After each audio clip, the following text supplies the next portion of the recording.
Okay, so now it's officially live, and then with this one. Yeah. There we go. Oh, that's perfect.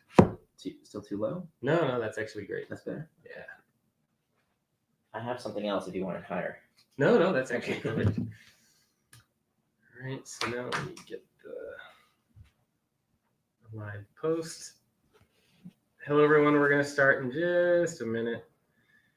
And then, so here we go. So you can see there's already 20 people on here. Hi, everyone. 24 people. We're going to get started in just a minute. So let me share this post with you. Okay. And then do you want me to share it via text, or what would be the best? Sure. So I just need to share the link on. Yeah, put the link wherever you want to put it, and then this will allow people to join live. Okay. Yeah, text it to me. That's the best. Okay, I just texted it to you. So let me know if you got that. Yeah, got it. So wherever you put that link, it'll send them a link to this LinkedIn post right here that people are watching. Great. And then they will join us live. Let me just send this over. Hi, everyone. Hello.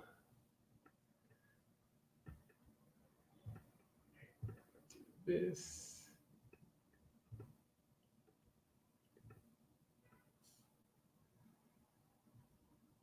And then do you have a hard stop, or do you have the full? I've got till 11. Till 11, okay.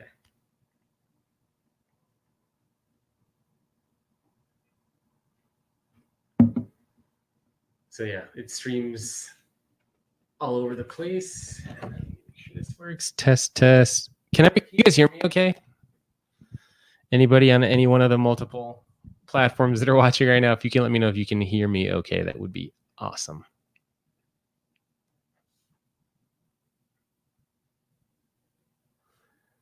Okay, I think people can hear everything just fine.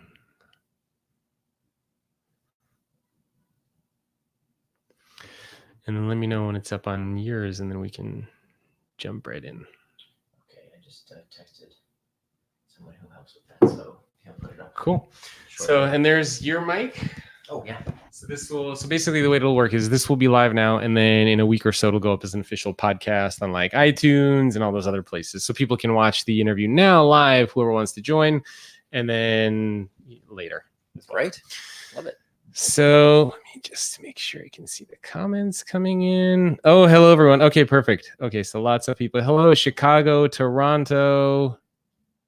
Hello, everyone. Oh, my goodness. So many comments coming in. All right, so I'm gonna do my best to moderate and ask questions as we go through. I have a ton of questions. So if you guys have questions, just put them up on whatever platform you guys are using, and we'll try to get to all of them. All right, ready to get started? Yeah, let's do it. All right. Hello, everyone. Welcome to another episode of The Future of Work. I'm your host, Jacob Morgan, and I am here with Eyal. Thank you for joining me. Hello. And we're here in his lovely home here in New York City. And he agreed to let me come over here about his book. So if you guys have questions, those of you who are watching live, you can ask on any one of these various social channels, and I will try to ask him. So Nir, to get started, I always like to ask people some background information just about themselves. Mm-hmm. So how did you get involved with writing these books, with talking about this stuff? How did all this happen? Yeah. So I started 2 tech companies, and the last of which that I helped start was at the intersection of gaming and advertising. And I had this front row seat to these 2 industries that depend upon changing user behavior. And I learned a lot of these techniques at the infancy of the rise of social media. So that the company I helped start was in 2007. So this was back when apps didn't mean iPhone apps, because the Apple App Store didn't exist yet. It meant Facebook apps. And so I was at the intersection of the start of, many of these companies, and many of the people who helped start these companies, the product designers and developers at these companies were people I knew. And I was, and many of them became my clients. And I, had this front row seat to see what worked and what didn't when it came to changing user behavior. And I was really fascinated by how was it that some companies were so good at changing consumer behavior while others weren't. And I wanted to glean those secrets so that everyone could utilize these same techniques, so that we could use habit-forming technology to make all sorts of things more engaging. And so that's what led me to teach at Stanford for many years, and then write this book, Hooked, the first book that was published 5 years ago. Yeah, so if you're addicted to any kind of social media, this is the person you can thank for that right here. So I think a lot of companies use that as a blueprint, right? Well, so the idea, of course, just to clarify, it's not about addiction. It's about habits. The book is not called How to Build Addictive Products. It's about how to build habit-forming products. And so I'll take as much credit as you want to give me for helping people get hooked to exercising in the gym with Fitbod. It's a company that uses the Hook model. Kahoot, the world's largest educational software company I invested in, uses the Hook model to get kids hooked to in-classroom learning. Yeah. One of my clients here in New York, the New York Times, uses the Hook model to get people hooked to reading the news every day. So what I wanted to do was to steal the secrets of Facebook and Instagram and WhatsApp. I didn't help those guys. Yeah. They knew it way before I did. I wanted to glean those secrets so that everyone else can use these techniques for good. And that's exactly what's happened. Yeah. And then your new book that just came out, Indistractable, I guess that's about how to get back your attention, your time. It's about bad focus. habits. So if Hooked is about building good habits, then Indistractable is about how do we break those bad habits. Okay, cool. So let's talk a little bit about your new book. And if anybody has questions about the older book, you can certainly ask those in one of the social channels and we can address those. But talking about the new book, why do you think we get so distracted today? Yeah. So the more interesting question is, why do we get distracted ever? Because it turns out this distraction is not a new problem. So it's not something that Facebook and the iPhone invented. Yeah. Distraction has been with us since the time of at least Plato. Plato talked about akrasia, the tendency that we have to do things against our better interest, 2,500 years before the iPhone. So while these new mediums, these new technologies can definitely be a source of distraction, I argue that, look, if tomorrow Zuckerberg said, hey, I'm turning off Facebook, okay, no more Instagram, no more Facebook. Oh, don't scare people, man. Right. If he did that, do we honestly think people would stop getting distracted? Of course not. Probably people would be distracted by something else because they've always been distracted, whether it's through gossip or spectator sports or the news or, all kinds of things can distract you. Yeah. And so what I really wanted to do with Indistractable is to make sure that we got to the root cause of the problem, that we don't blame the symptoms. And I think the symptom is the fact that we're using particular devices and we sometimes overuse them. And there's clearly a lot we can do to put these devices in their place, but we don't want to stop there. Particularly when it comes to the work you do around the workplace. I argue that part of the reason we're so distracted is because we work in toxic workplace environments. That we have there's a whole section in the book that's about why distraction in the workplace is a symptom of cultural dysfunction. And that what you see is with companies with healthy corporate culture, you don't have this constant distraction problem. It doesn't exist. Yeah. And I profile companies like the Boston Consulting Group and ironically Slack. That was a cool story about Slack. Right, I didn't know they have that work hard and go home. Yeah, it's part of the company ethos. It's part of the company culture, and they don't have this problem. It's the companies that have a sick work environment, frankly, that are driving people crazy, leading to burnout, leading to high employee churn and turnover, and also are the ones that are most distracted. And we can talk about the psychology of why that happens as well. But the big picture here, the point is that it's not our devices. It's about these deeper reasons why we get distracted. So it's not a technology problem like so many people say, because a lot of people say, oh, you're addicted to your phone, you're addicted to your computer, but it's not so much a culture problem. You're distracted. Maybe, addiction is, we have to be careful of that term because an addiction is a pathology. Yeah. So we only use this one term, this one disease for some reason. We toss it around a lot. Addiction is not, I like to use it. Addiction is not, this is very engaging. Addiction is a pathology.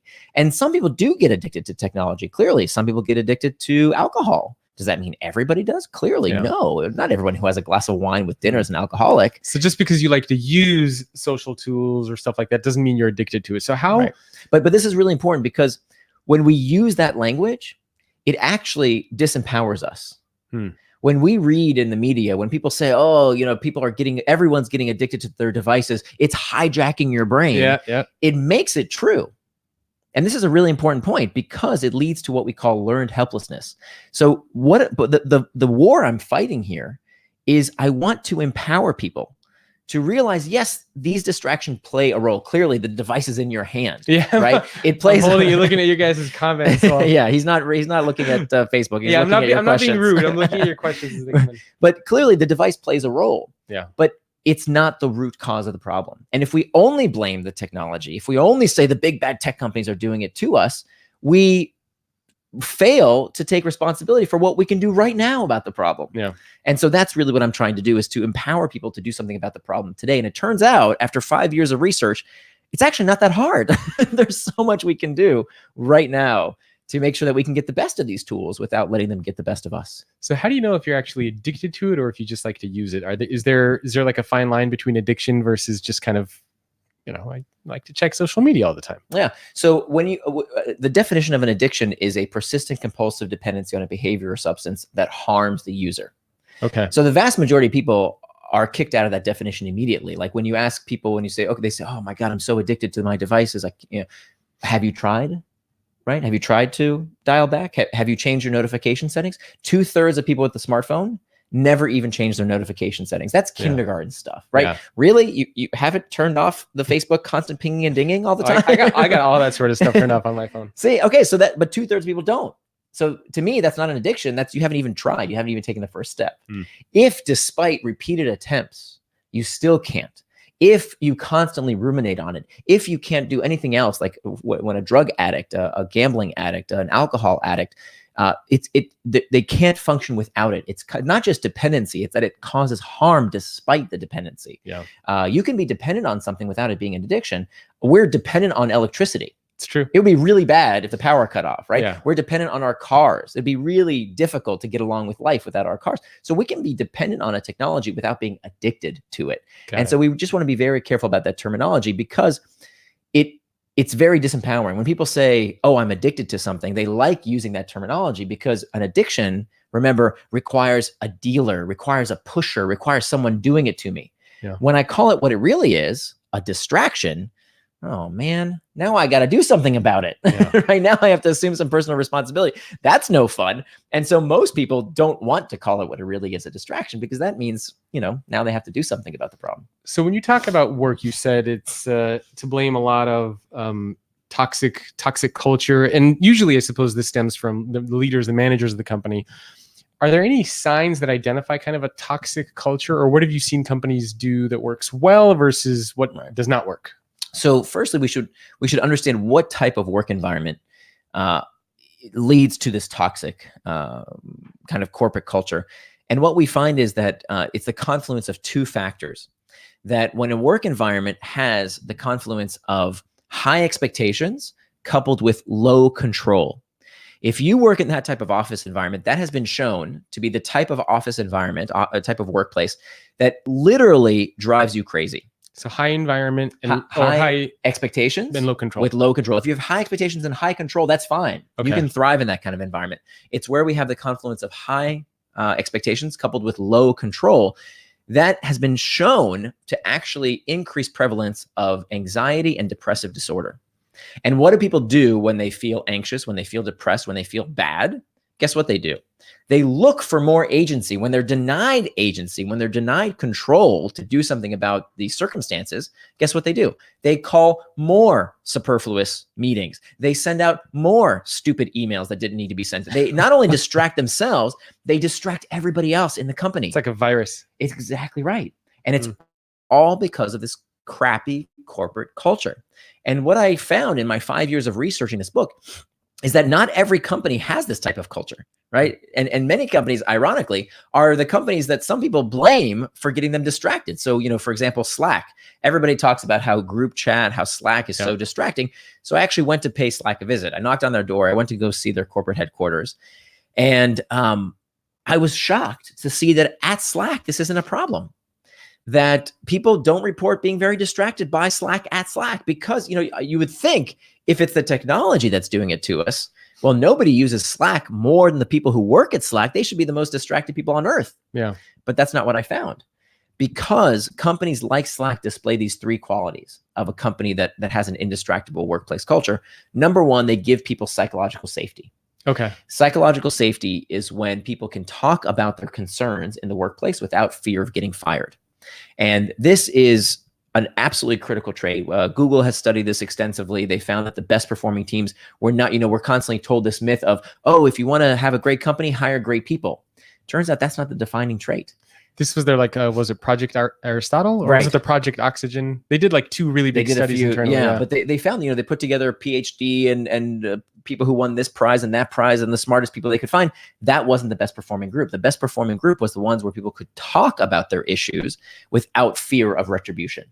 So that was a very important trait. And I tell you how to get that in your company. There's been many studies around. And is this on behalf of no retribution from leaders, from managers, right? Like right. you can So go to your... If I raise my hand and I say, you know what?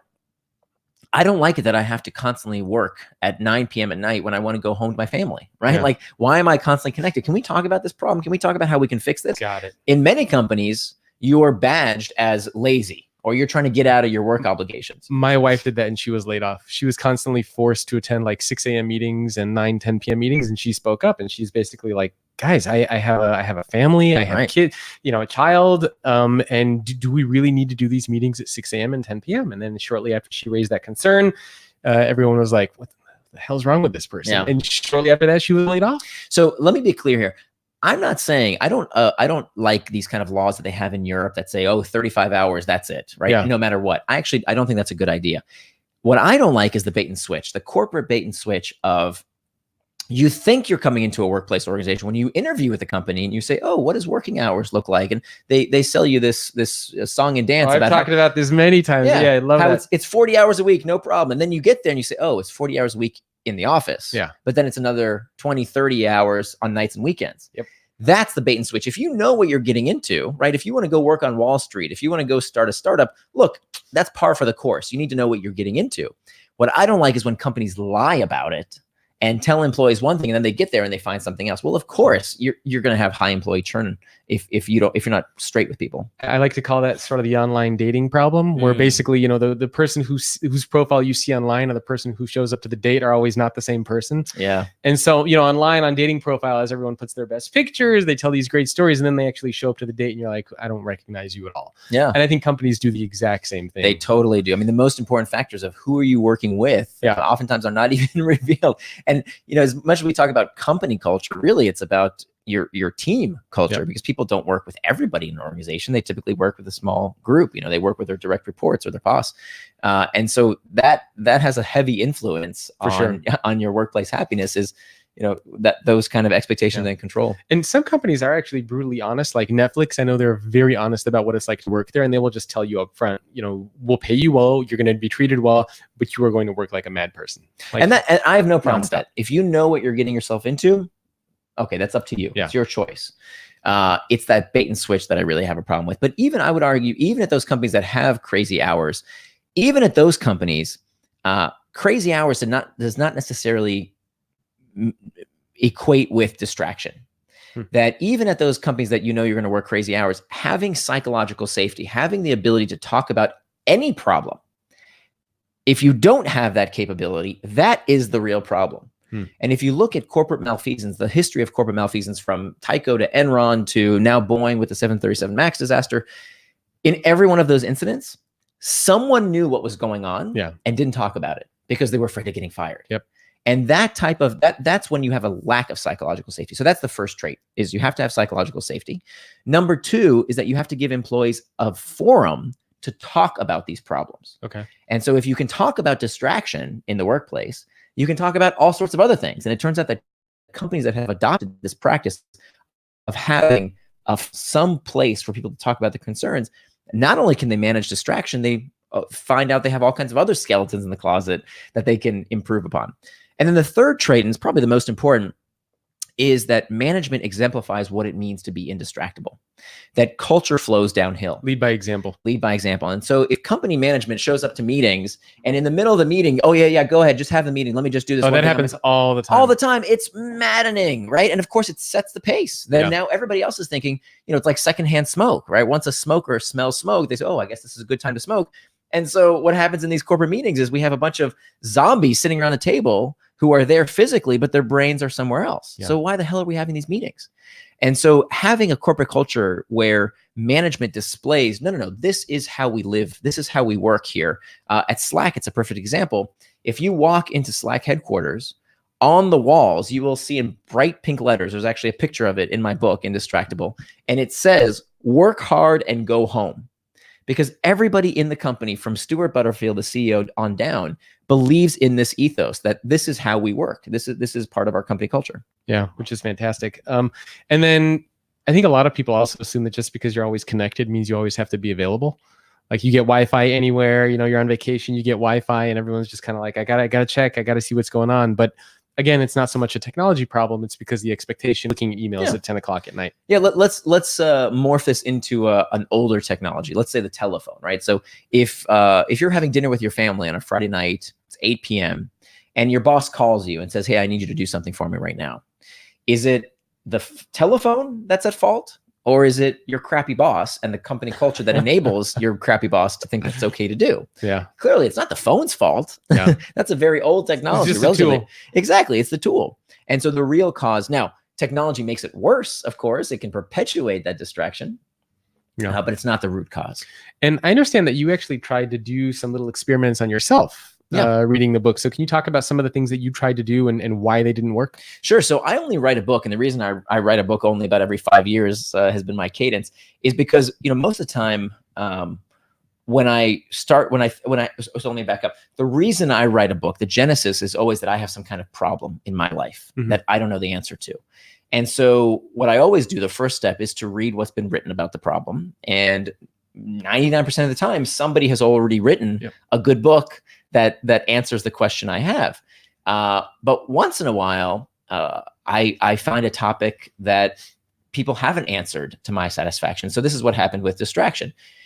I had this problem myself of not being able to do what I said I was going to do. I would lie to myself day in and day out. I would say I was going to exercise, but I wouldn't. I would say I would eat right, and I wouldn't. I would say I was going to be fully present with my daughter, and I would get distracted. I would say I was going to finally work on that big project and, putz around and do something else. And when I decided, okay, look, the problem here is distraction. Why don't I do what I say I was going to do?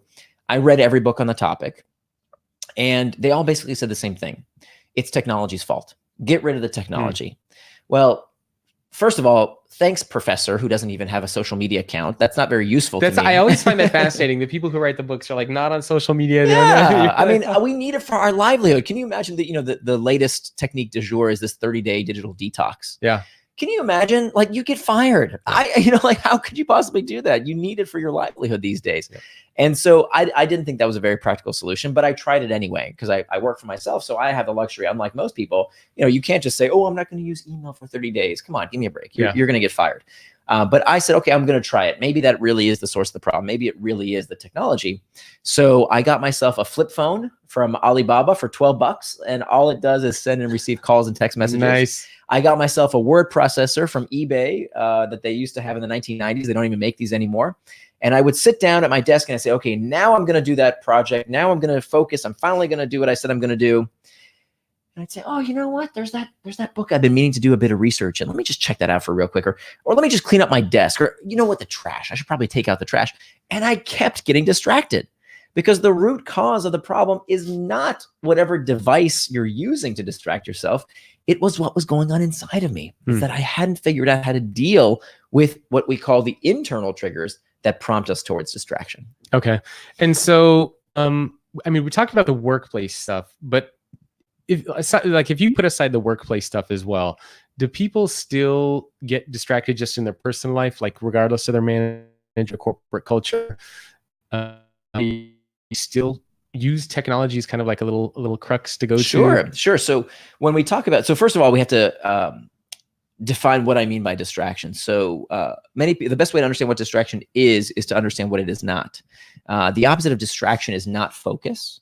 The opposite of distraction is traction. They both come from the same Latin root, trahare, which means to pull, and they both end in the same 6 letters, A-C-T-I-O-N, that spells action. So traction is any action that pulls you towards what you want to do, things that you do with intent. The opposite of traction is distraction, anything that pulls you towards what you plan to do, things that you do with things that you are not doing with intent. So this is really important for 2 reasons. Number one, anything can be a distraction. So if you sit down at your desk and you say, okay, now I'm going to work on that big project, but first let me check email. That is a distraction. Nobody's ever done that. Right. I used to do this every day. Everyone listening and watching this is a very focused, indistractable Let's be person. honest. I mean, I was patient zero here. This is literally my routine every single day before I figured out these techniques that I describe in Indistractable. That's why I wrote the book, because I was really struggling with it. And I would make up this excuse of, oh, this is worky, right? Checking email, that's kind of a work-related task. That's productive, right? Here's the thing. It's not work. It's pseudo work. Yeah. Because when you do that, when you say, oh, let me just check email for a quick sec before I work on that big project I know I need to do, you are prioritizing the urgent at the expense of the important. And you never get to do the really important hard stuff. So urgent and important are not necessarily the same thing. Oh, they're almost never the same thing. Many times the most important stuff that you need to do is the stuff you need to put a little bit of effort towards every day. Long-term thinking, strategizing, like big picture stuff. That stuff won't get done because it's never urgent. But everything else in our day, the messages, the meetings, the pings, gotta send a tweet, yeah, that stuff feels urgent, and it's typically not that important. Yeah. The really important stuff, the stuff that's going to make or break your business, make or break your life, requires you to sit and focus. And it's never something that is urgent. It's something that requires diligently doing day after day for a little bit of time. So how do you balance that? Let's say your manager comes to you and they have a lot of urgent tasks that they say you need to get done. But you know that even though they're urgent, they're not necessarily kind of those big things that need to be get done. How do you have a conversation with your leader, with your manager around saying, like, I get that these are all urgent, but these are not all kind of high priority? Schedule syncing. Schedule syncing. And very few people do it. And it is a lifesaver. Everyone should do this. Here's what you do. You need to make, so there's 4 steps to becoming indistractable. The first step we didn't get to yet is about mastering the internal trigger. That's very, very important. That has to be the first step. And what are some internal triggers, by the way? Internal triggers are these uncomfortable emotional states, stress, uncertainty, fatigue, anxiety, loneliness, anything that you are looking to escape from. That turns out to be the root cause of distraction. It's the root cause of everything we do, in fact. But we'll get back to that in a minute. Okay. To answer your question, the second step is about making time for traction, right? Turning your values into time. Now, this involves a technique that psychologists have studied for years. There's thousands of studies on this. It's called making an implementation intention, which is just a fancy way of saying planning out what you're going to do and when you're going to do it. Now, this typically takes the form of a time box calendar where you're planning your day. But the crucial step that a lot of people forget is to then synchronize your schedule with the various stakeholders in your life. If you set up a 15-minute meeting with your boss, once you've made that time box calendar and you show your boss and you say, look, here's my schedule for the week. Here's what I plan to get done. Okay, here's all my priorities. Here's literally how I'm spending every minute of my day at work. Here's the stuff I won't be able to get to. Okay, here's things that you put in my backlog that you've asked me to do. I don't have time in my schedule, but I'm happy to move things around. Help me reprioritize. Yeah. It's a good strategy. It's so simple. Why don't we do it? And it's a good strategy because you're not saying I can't do it. You're basically saying you're putting it on the onus on the manager. Exactly. Like, help me prioritize. And here's the thing. Your boss will worship the ground you walk on. Every boss wants you to do this, but they won't ask you to do it because they're afraid that you're going to think that you're being micromanaged. So they won't ask you to do it. This is how we manage up. This is how we manage our managers.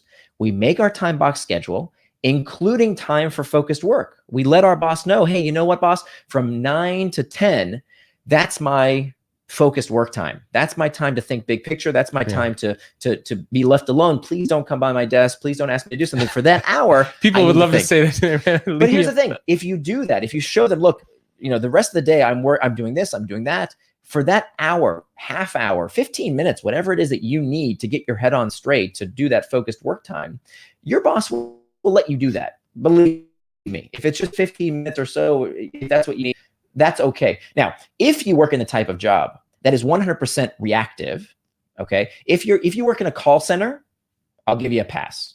If you work in a call center, your job is to answer phone calls. That's all you do. React, react, react. Yep. If you're listening to me and that is not your job, you need time to reflect. You need time to think in your day.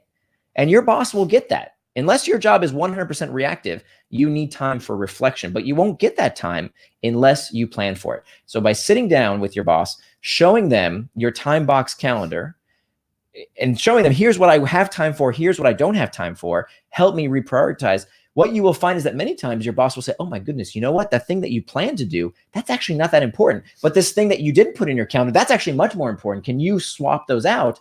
You'll be better off for it. Your manager will be thankful that you've done this. And that's the solution to this problem. So maybe every Monday morning, I guess the first thing you should do, create 15 minutes. Okay. 15 minutes schedule just plan sync. your week or? Well, okay. So what part of what should be in your weekly calendar is 15 minutes to plan the week ahead. Okay. And then 15 minutes to sit down with your boss and do that schedule sync. Okay. So whenever it is that's convenient for you, maybe you do it, the Friday before, maybe you do it Monday morning, middle, whatever you want. Sit down with your boss, 15 minutes. It will revolutionize your work life. And do you literally plan? So let's say, for example, I start work at 8 and I end at 5:30 or 6. So you literally plan every hour, every minute of each day. It needs to be filled in. Okay. Now, I'm not saying you have to plan down to the minute, every time you have to go to the bathroom. That's not what I'm talking about. You don't need to plan that level of minutia, but you need to have intention to what you want to do. Why? Let's think about it for a second. I interviewed hundreds of people for this book over the past 5 years. And one common trait that I saw among people who were easily distracted, people who complained about how they never get enough done, they don't do what they say they're going to do. I would ask them and I would say, wow, that's really tough that you're so distracted. Can I see what it was you got distracted from? Show me your calendar. And they would take out their calendar and it was always blank. Maybe they would have a meeting here or a dentist appointment there, but there was all this white space. Yeah. And they would always tell me, oh, you see, I don't like to plan things because I need to be spontaneous to react to whatever happens. Here's the thing though.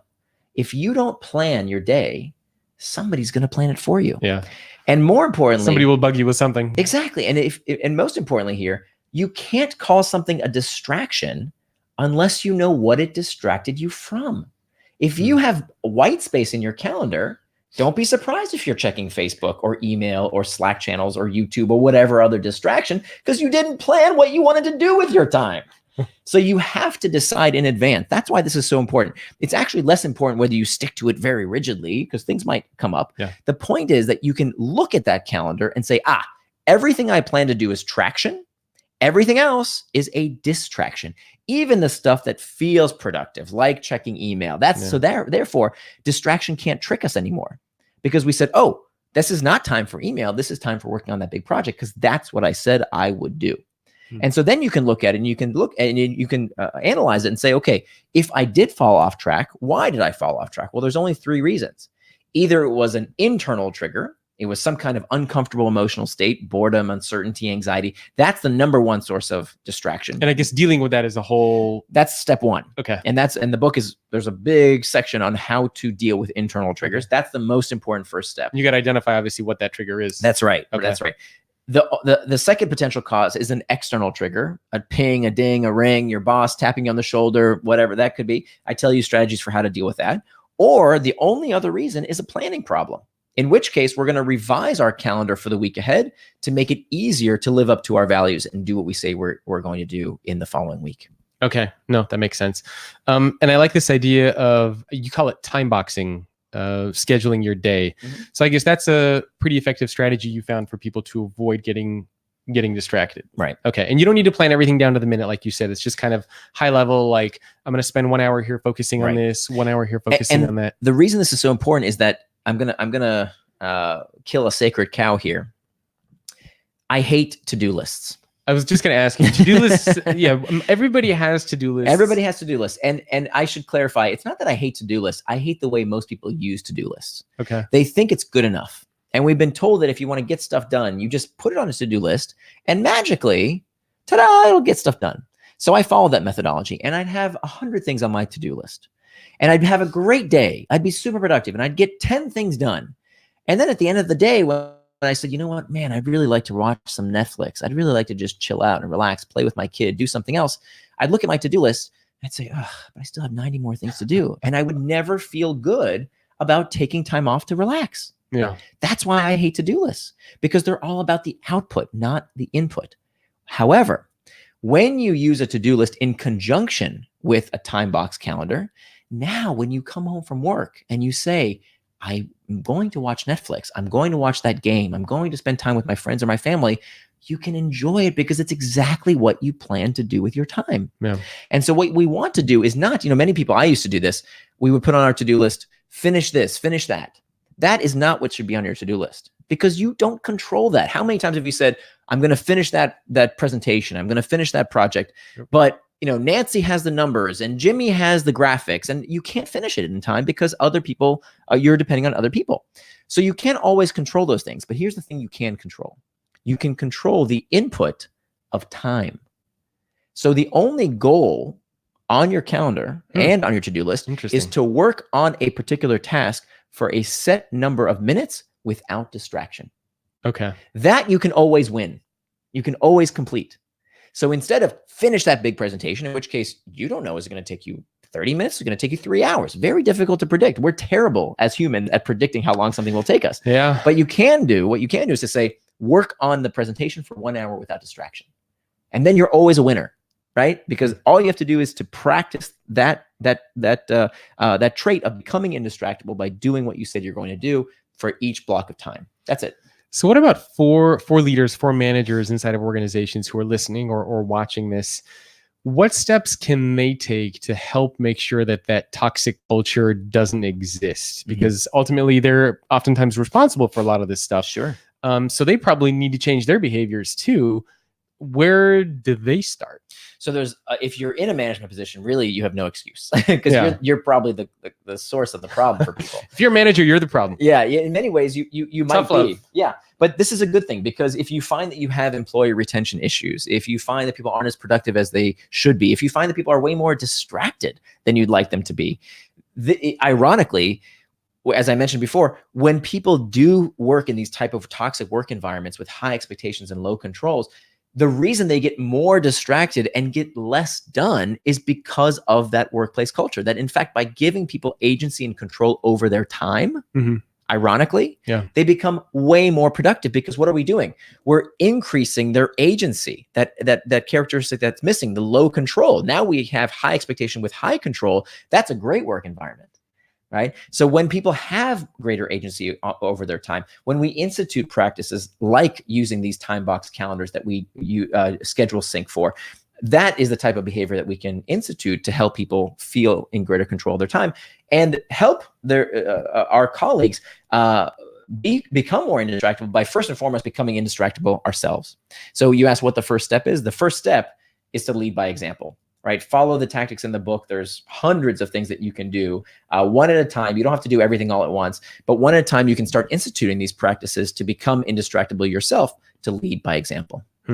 And so when you say control, I suppose this means autonomy? Yeah. Like just being able to do kind of what you need to do without having somebody constantly over your shoulder. Right. Or having control over your time, over your intentions. Okay. So I guess the first step, if you're a manager, is to lead by example. So you start, and I guess a simple place to start would just be, don't send emails at 5 a.m. Don't schedule meetings at 7:30 p.m. at night. Yeah. And a lot of this can be solved through technology. So I understand that people say, look, I've got these emails. I don't want to sit on them. I want to get them off my plate. I get that. But here's the thing, Microsoft Outlook, Google, Gmail comes with this wonderful feature that not enough people use called Send Later. So don't be the jerk that sends emails at 5 o'clock on a Friday.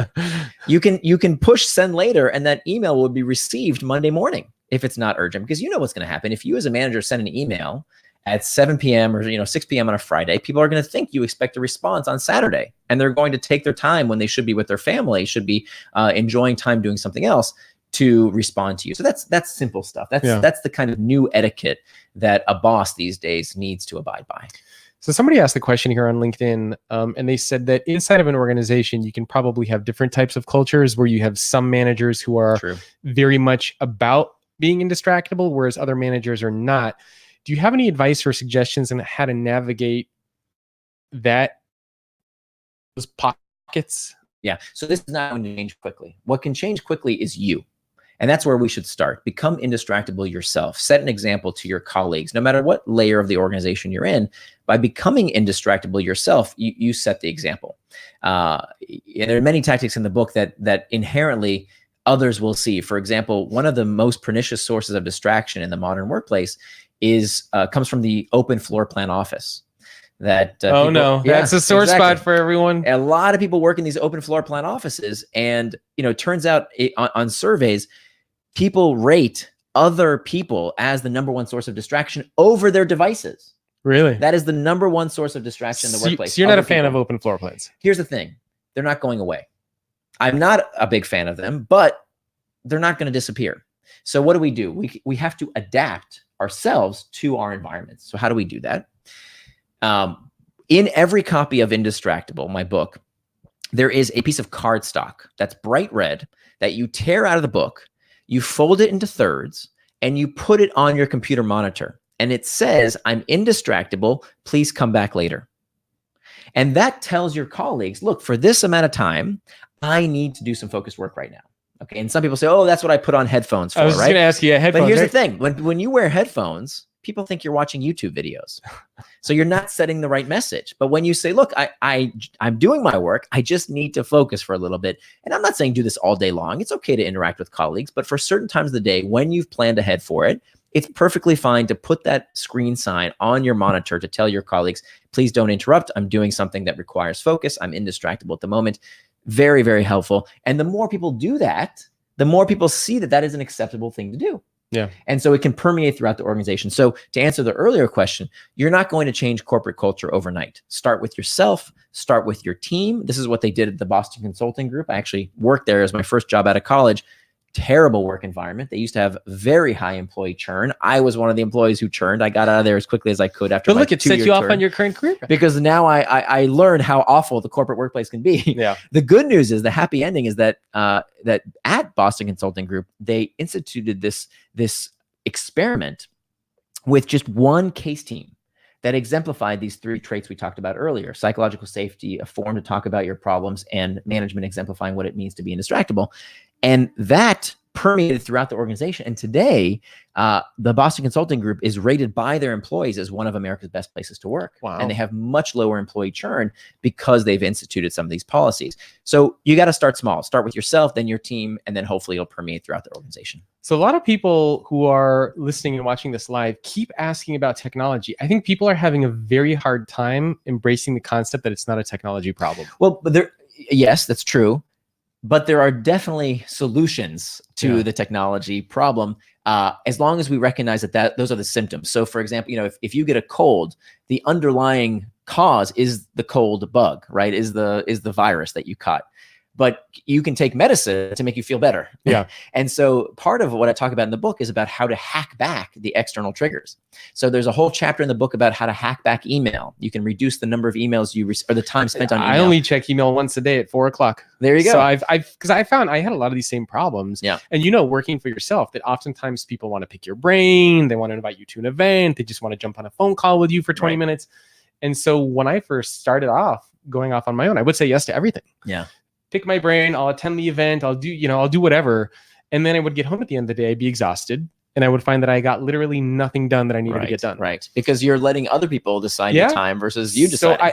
So practice and learning how to say no became a very, very valuable skill, I think, over time. Do you, have you figured it out? Do you have practices now that reduce that time? Yeah. So I check email and social media once a day at 4 o'clock. Okay. I have an assistant that I work with who helps with that. So, a lot of people say, oh, how do you check email once at 4?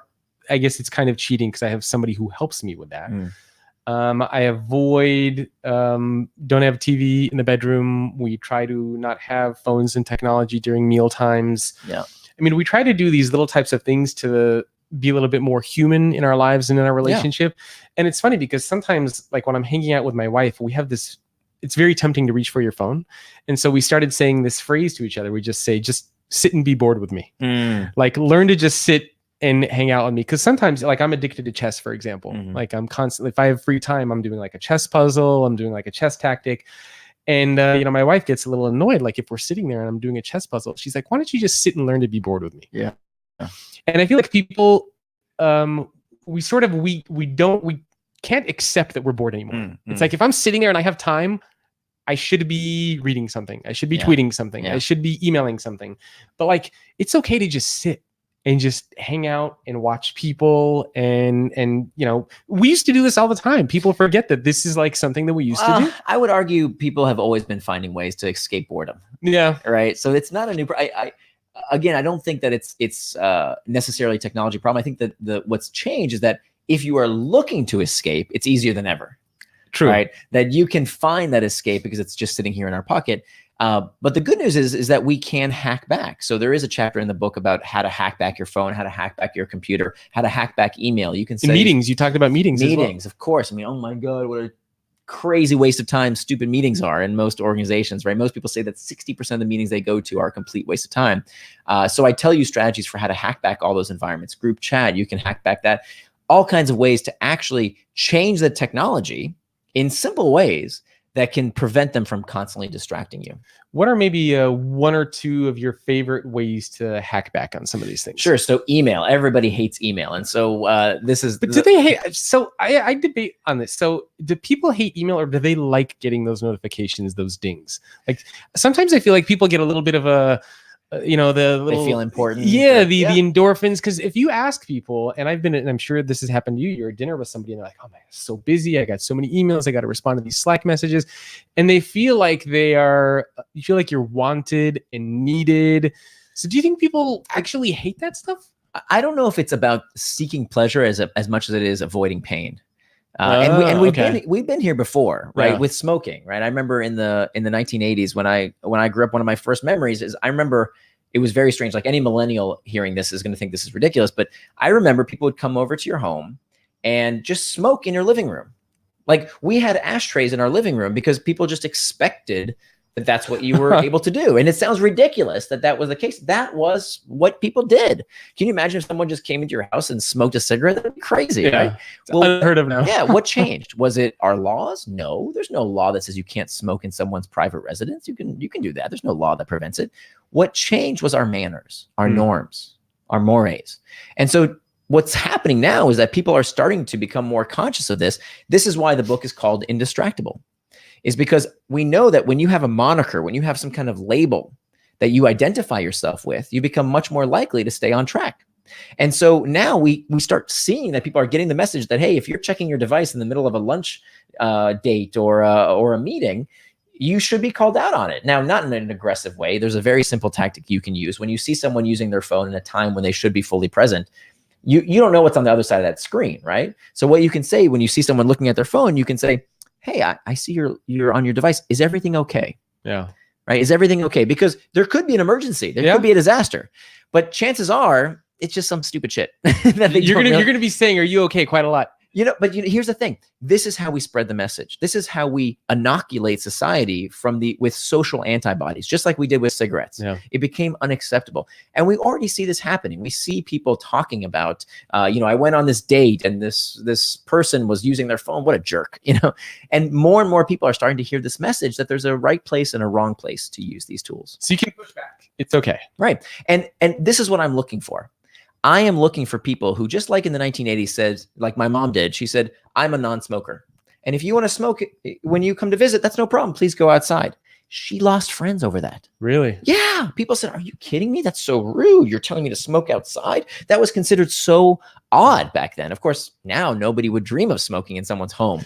Yeah, it's crazy. Right. And so that's what we're looking for right now is we need to start. If you're listening to this, be part of this movement. Be part of people who say, my life is not controlled. My time and attention is not controlled by somebody else.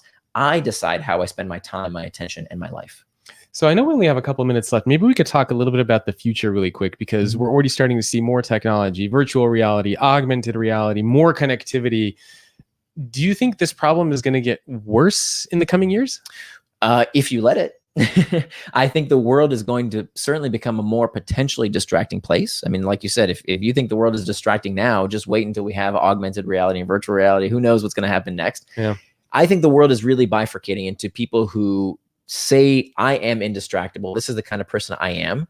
And people who let their lives be controlled by others. And I think that's why this is the skill of the century, that it is a huge competitive advantage to be the kind of person who follows through. If you're the kind of person who lives personal integrity, say you're going to do, you're the kind of person that people want to hire, the kind of person that people want to work with, the kind of person that people want to fall in love with. Yeah. Being the person who lives with personal integrity, that is a super skill. That is the skill of the century. And I agree. It is going to become harder unless you learn this skill and teach it to our kids. Yeah, I mean, it's only going to get worse. I mean, I have a 3-year-old now, and she's already like, wanting to go to the phone. You know, she wants to watch videos. She wants to see and things you don't on want to not let her. I mean, she needs to be comfortable with technology. You don't want to raise a Luddite because her job is going to depend on her using technology at some point. How do you figure out that balance between like how much to do? Like, is there same 4 steps? It's all in the book. It's teaching them how to master their internal triggers, making time for traction, right? Making time in their day. There's nothing wrong with some YouTube time or age appropriate content on Netflix. It's okay. It's just balance. Of course. It's about planning ahead. The third, so number 1 is mastering those internal triggers, understanding why they are escaping technology. So there's a whole section in the book about why most parents don't even understand why their kids are looking for distraction. There's what's called the needs displacement hypothesis that says that when you are missing something in the offline world, you go looking for it online. And most parents don't realize what their kids are looking to escape from. So it's very important we understand their internal triggers. It's very important we make time for traction, even stuff like technology. It's fine as long as it's planned for ahead in the right proportions and in the right context. Then we hack back the external triggers. So for example, I can't think of one good reason why a kid needs screens in their bedroom. Anything that interrupts sleep doesn't need to be in the bedroom, including television. Kids don't need television in their room. They don't need devices either. They can use that in the more public space in the house. Anything that pings or dings needs to be taken out of their room, unless it's their alarm clock. Anything that interrupts sleep. A good test of whether a child is ready for a technology is, do they understand how to use it in a way that they know how to turn it off? Do they know how to use Do Not Disturb? Do they know how to use, when they come to dinner, do they leave the device somewhere else? When they're studying, do they know how to turn off the phone? If not, they're not ready for it. Just like you wouldn't push a kid into a swimming pool without knowing how to swim. And then finally we use— My dad actually did that. I have Russian immigrant parents, and my dad saw some program on TV where it said, like, if you want your child to swim quickly, just toss him into the pool. Yeah, but only 2 out of 3 brothers survived. Yeah, so my dad tossed me into the pool, and I sank like a rock to the bottom, and he needed to jump in with all of his clothes and pull me out. You do that once. Yeah, he did that one. Don't throw your kids into the pool if they can't swim. And then the 4th step is about preventing distraction with pacts. And that's about how we can use these pre-commitment devices. Ironically, we can use tech to fight tech distraction. I tell you all about how to do that as well. So for people listening to this, just kind of as a way to wrap up, so let's say the podcast is over, the video's done. They want to get started on this ASAP. So I guess number 1, start with the time box. Number 1 is get the book. Okay. Number 1, get the book. I wish I could tell you it's one magic bullet. It's not, folks. If you don't master the internal triggers, time boxing won't work. If you if you try and hack back, but you haven't used time boxing, it's not going to work. If you prevent distraction with packs before you've done the other 3 steps, it's not going to work. I spent 5 years combing thousands of academic studies. Everything in my book is backed by peer-reviewed studies. You have to do all 4 steps. But if you do, and it turns out they're not that difficult, you can become indistractable. You can become the kind of person who does what they say they're going to do in all aspects of your life, not just in the work domain, but also in your personal life as well. Not that difficult. I like that. Not that difficult, because you don't have to do it all at once. You have to understand. I know a lot of times people want, well, give me the secret, give me the tactic. Yeah, people are probably thinking, like, okay, give me the tactic, give me the tactic. I'm telling you, the strategy is more important than the tactic. Tactics are what you do. Strategy is why you do it. So the most important thing you can take out of this podcast is a visual picture in your mind of a number line.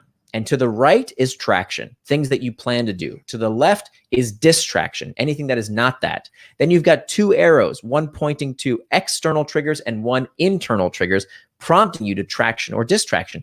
That's the 4-part model that gives you the strategy to come up with all sorts of tactics. I give you tons and tons of tactics in the book, but what's more important than the tactics is the strategy, the understanding of the root cause of distraction. And I guess people need to understand that this is, I mean, if you're a leader or a manager watching this, you need to understand first that this is even an issue, right? Because I think most people know it's an issue. Yeah. Right. Like, we lie to ourselves. At least I do. I did before I wrote this book. We always lie to ourselves, right? We lie to ourselves more than anybody else. So this is just the big elephant in the room. Everybody knows it's a problem. We just don't do much. Exactly. Because, when it's your kids or your colleagues that you lie to, there are some serious repercussions. But when we lie to ourselves, we don't feel those repercussions right away, right? You don't feel the fact that, hey, you know what? Another day has gone by and you haven't exercised. Another day has gone by and you didn't spend quality time with your kids. Another day has gone by and you procrastinated on that big project. These things happen slowly. And then we look back years later and we say, oh, why didn't I do what I said I was going to do 5 years ago? Because, but the good news is you can stop that, right? You can start today to become indistractable. So somebody was asking about like health and well-being programs that organizations have, free snacks, meals, yoga, meditation, mindfulness.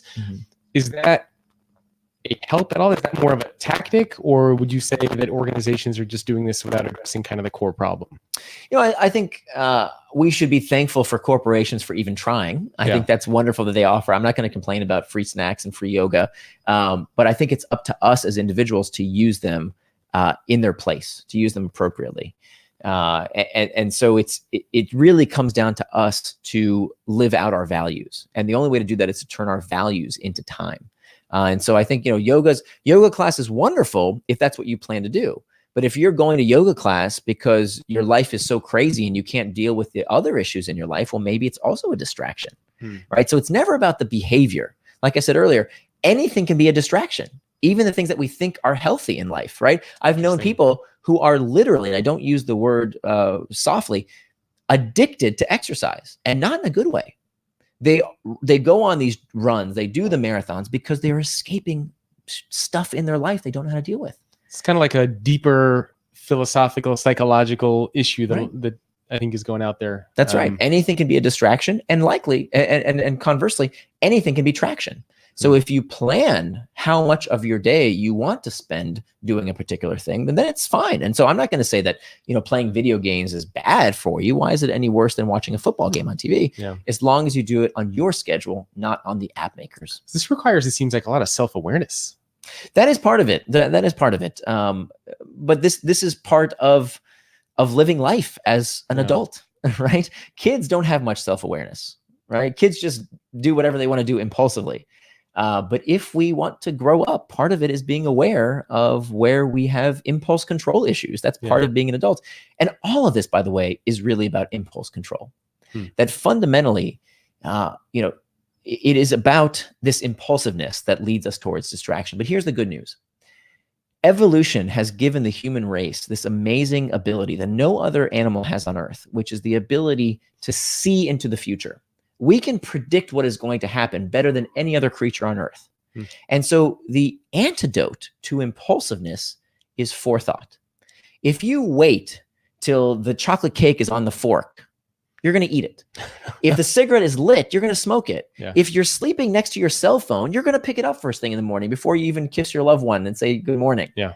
It's too late by that point. So I hate self-control and willpower and self-discipline. That stuff doesn't work. What works is a systematic practice, is having tools in your toolkit that prevent you from getting distracted when the time comes. But we do that by thinking ahead. The mantra of this book is the antidote to impulsiveness is forethought. There is no distraction we can't conquer if we plan ahead. Yeah, I like it. I think that's a great word of wisdom. So if you know you're going to eat the cake, don't keep it in the house. If you know you're going to pick up the phone in the morning, don't keep it next to you. It's about lots. It's never a magic bullet. But it's about thinking ahead in a systematic fashion. That's why it's so important to have this picture of this 4-part model in your brain. Cool. Well, we reached the end of our time. Why don't you let people know where can they go to find you, your book? You have a lot of cool resources. You have a link that you created as well. Sure. So you can find out more about me at Indistractable.com is the book website. My personal website is Near and Far, but Near is spelled like my first name, N-I-R. So NIRandFar.com. And if you go to Indistractable.com, there's an 80-page complimentary workbook that you can download there that you don't have to pay anything for that. That's free. But if you get the book and you send me your order number from wherever you bought it, I will give you access to a video course as well that complements the book. Oh, very cool. And the book is available everywhere, Amazon, wherever you can find it. Wherever books are sold. Very cool. Well, thank you very much for joining me. My pleasure. Thank you. And thanks everyone for tuning in to another episode of this podcast. And for those of you who are watching live, I appreciate all the comments. And I will see all of you next week. See you later.